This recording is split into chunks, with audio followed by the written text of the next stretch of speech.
אנחנו בפרשת תולדות, ויעקב איש תם יושב אוהלים. נשאלת השאלה, למה כתוב תם? משמע מי שיושב אוהלים נקרא תם. מי זה תם באמת? מי שיושב אוהלים, מי זה יושב אוהלים? שלומד תורה. יש רמז קטן, תם, תורה, מעשים טובים. ויחפרו עבדי יצחק בנחל ומצאו שם באר מים חיים. גם נשאלת השאלה למה כתוב ויחפרו. שהתורה תכתוב ויחפשו. תשובה, כי ויחפרו מלשון עבודה. התאמצו, יגעו, מצאו. כמו שנאמר, הגעת ומצאת תאמין.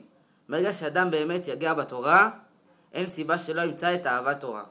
רבי טרפון אומר, היום קצר והמלאכה מרובה, והפועלים עצלים, והשכר מרובה ובעל הבית דוחק. אדם צריך לדעת באמת שהזמן מתמעט והמלאכה מרובה.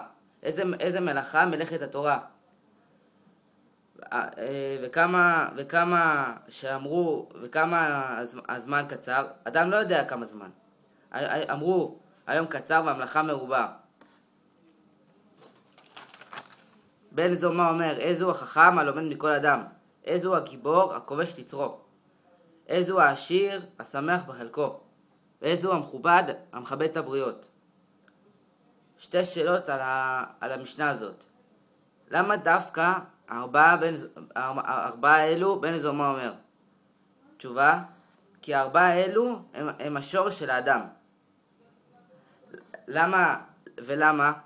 כי אדם צריך לדעת חוכמה, צריך להתגבר על היצר, וצריך להיות עשיר, וצריך להיות מכובד.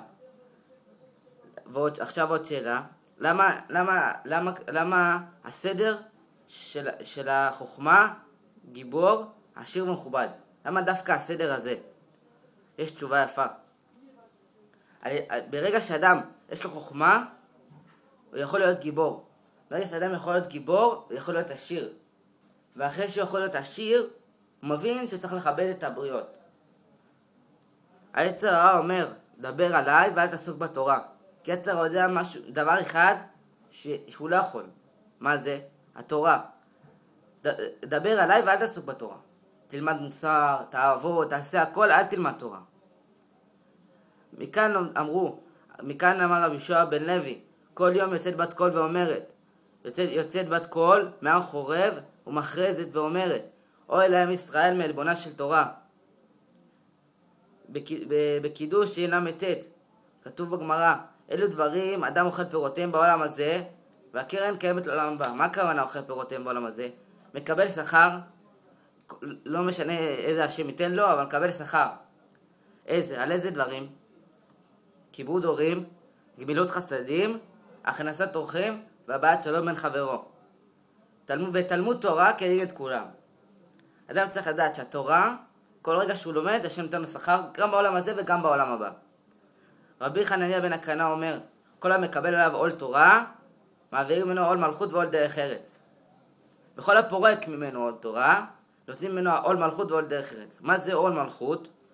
מיסים, מס הכנסה ועול דרך ארץ.